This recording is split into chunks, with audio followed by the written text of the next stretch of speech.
آج کل bridal shower کا بہت رواج ہے جو شادی سے پہلے دلہن کے لیے کیا جاتا ہے۔ لوگوں کا کہنا ہے کہ یہ گناہ نہیں ہے، اس بارے میں کیا حکم ہے؟ اسی طرح بیبی شاور یعنی گود بھرائی کا کیا حکم ہے؟ اسلامی معاشرت میں جتنا آسانی اللہ نے نکاح میں کی تھی اتنا ہی آسانیاں اللہ رب العزت نے شادی کے موقع پر ارشاد فرمائی ہے۔ نبی علیہ السلام نے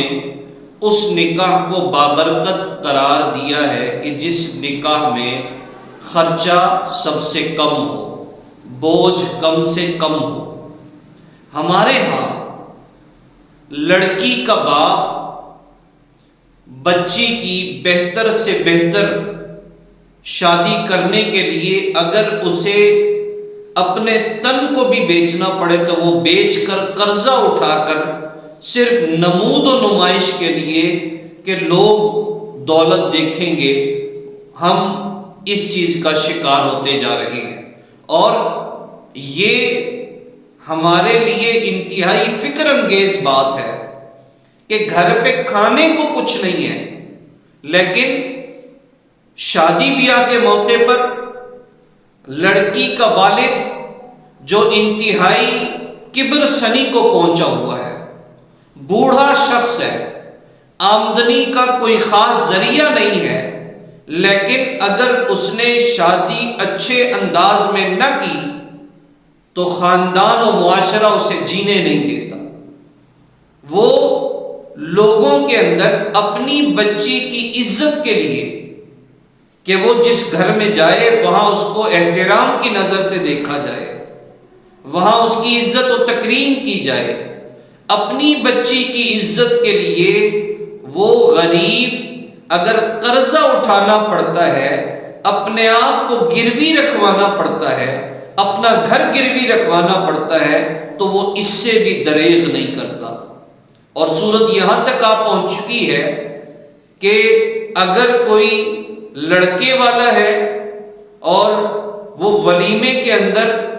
انتہائی اعلیٰ قسم کا پروگرام نہ کروائے تو خاندان والے ناراض ہوتے ہیں اور اس سے گلہ و شکوہ کیا جاتا ہے کہ اس نے تو شادی نہیں کوئی خیرات کی ہے۔ اس خیرات کے لفظ کو اس شادی اور اس ولیمے کے ساتھ موسوم کر دیا جاتا ہے۔ تو اس بعد والی پریشانیوں سے بچنے کے لیے لڑکا اور لڑکے کا باپ وہ بھی قرض اٹھا کر اس نام نہاد عزت کو حاصل کرنے کی کوشش میں لگے رہتے ہیں۔ یہ معاشرے کی پستی کا زبوں دیکھا اور آنکھوں دیکھا حال ہے۔ حالانکہ شریعت میں نکاح کے رسم کو، نکاح کے طریقے کو، نکاح کی سنت کو اتنا آسان بنایا گیا اور فرمایا گیا کہ جو بھی شخص جس کا نکاح کم سے کم خرچے میں ہو اللہ تعالیٰ اس میں برکت ڈال دیتے ہیں۔ ہمارے ہاں اس کے مخالف معاملہ چل رہا ہے۔ چنانچہ ہم نے دیکھا کہ برائڈل شاور کہ جب کوئی دلہن شادی کرنے کو تیار ہوتی ہے تو برائڈل شاور کے نام سے ایک تقریب منعقد کی جاتی ہے جس میں اس دلہن کو تحائف دیے جاتے ہیں، اور اگر کوئی نہ دے تو اس سے ناراضگی کا اظہار کیا جاتا ہے۔ اب ظاہر ہے کہ جب ہمارے ہاں ہم جب کسی سے لیتے ہیں اور پھر جب دوسری پارٹی جنہوں نے آج تحفہ دیا، آج گفٹ کیا، کل کو ان کے ہاں کوئی پروگرام ہے تو ہمیں اس سے زیادہ دینا پڑتا ہے۔ تو یہ وہ رسوم و رواج ہیں جو ہم نے اپنے تئیں مشہور کیا اور دن بدن معاشرہ زوال کا سبب بنتا جا رہا ہے۔ اور دوسرے نمبر پر اور اس برائڈل شاور کی حقیقت میں اس کی کوئی حیثیت نہیں ہے۔ اس رسم کی حوصلہ شکنی کرنی چاہیے اور اس سے احتراز کرنا چاہیے، اور اہل علم کو چاہیے کہ اس پر روشنی ڈالیں اور سمجھائیں کہ نکاح کو آسان بنایا جائے۔ اور دوسرے نمبر پر بیبی شاور کے نام سے اگر کوئی بچہ نومولود پیدا ہوتا ہے تو بیبی شاور کے نام سے اس کی تقریب منعقد کی جاتی ہے اور رشتہ دار احباب اس بچے کو تحفے تحائف دیتی ہیں اور اسی طریقے سے یہ معاملہ شروع ہوتا ہے۔ پھر جب جس نے تحفے دیے کل کو ان کے ہاں کوئی بچہ پیدا ہوا، پھر وہ برائیڈل شاور کے نام سے تقریب منعقد کرتے ہیں اور پھر ان کو جو انہوں نے دیا تھا اس سے ڈبل قیمت کا کوئی تحفہ دینا پڑتا ہے۔ یاد رکھیں شریعت میں ایسی کوئی بات بھی نہیں جو ہم نے اپنے ہاں یہ نت نئی ایجادات کر کے خود کو اپنے ہاتھوں سے مشکل میں ڈالا ہوا ہے۔ شریعت میں یہ ہے کہ جب کوئی نومولود بچہ ہو اسے نہلا کر دھلا کر اس کے دائیں کان میں آذان دی جائے اور اس کے بعد دوسرے نمبر پر کسی دیندار بزرگ سے چھوارا چبوا کر وہ بچے کے تالو پہ تھوڑا سا رگڑ دیا جائے، جس کو آج کل ہم گھٹی کے نام سے تعبیر کرتے ہیں۔ تیسری بات 7ویں دن لڑکے کے لیے 2 بکرے اور لڑکی کے لیے 1 بکرا بطور عقیقہ، یہ سنت عمل ہے۔ اور چوتھے نمبر پر بال منڈوا کر سر پر زعفران خوشبو لگائی جائے۔ 5ویں نمبر پر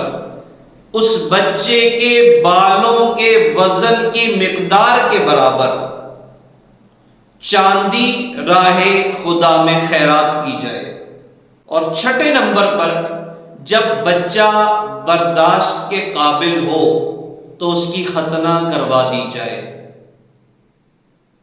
بس یہ باتیں جو نومولود بچے کی جانب سے شریعت میں بیان کی گئی ہیں، اس کے علاوہ جو تقاریب ہمارے معاشرے میں منعقد کی جا رہی ہیں ان کی کوئی حیثیت نہیں ہے، یہ ہماری اپنی بنائی ہوئی رسومات ہیں اور ان رسومات سے اگر نہ بچایا گیا معاشرے کو تو معاشرہ دن بدن مشکلات کا شکار ہوتا چلا جائے گا۔ اور آج اگر صحیح پوزیشن میں کوئی وہ تقریب منعقد کر رہا ہے تو حالات دیکھیں ایک جیسے نہیں رہتے، کبھی حالات ایسے بھی آتے ہیں کھاتے پیتے گھرانے کے لوگوں پر کھانے پینے کی تنگی ان پر مسلط ہو جاتی ہے اور اس صورت میں وہ پھر پریشان ہوتے ہیں کہ تقاریب بھی منعقد کرنی ہے، گھر میں کھانے کو کچھ نہیں اور اخراجات اتنے زیادہ بڑھ چکے ہوتے ہیں اور پھر اس کا جو مواخذہ اور جو دیکھنے میں آتا ہے کہ پھر لوگ خودکشیاں کرتے ہیں، پھر اپنی جان تک کو اپنے تئیں عذاب محسوس کرنے لگتے ہیں اور پھر اس طریقے سے معاشرہ پستیوں کا شکار ہوتا چلا جاتا ہے۔ چنانچہ ضرورت ہے اس امر کی کہ نت نئی رسومات کی مخالفت کی جائے، ان کو ترک کیا جائے، ان کی حوصلہ شکنی کی جائے تاکہ معاشرہ امت دن بدن ترقی کی طرف گامزن ہو۔ اور یاد رکھیں جب تک ہم شریعت کے سائے میں اپنی زندگی گزاریں گے زندگیوں میں برکتیں آئیں گی، اور جتنا ہم شریعت سے دور ہوتے جائیں گے تو زندگیوں کے اندر پریشانیاں، مصیبتیں، تکلیفیں وہ آتی رہیں گی، چاہے ہم سمجھیں یا نہ سمجھیں۔ اللہ تعالی ہمیں سمجھنے کی توفیق عطا فرمائے۔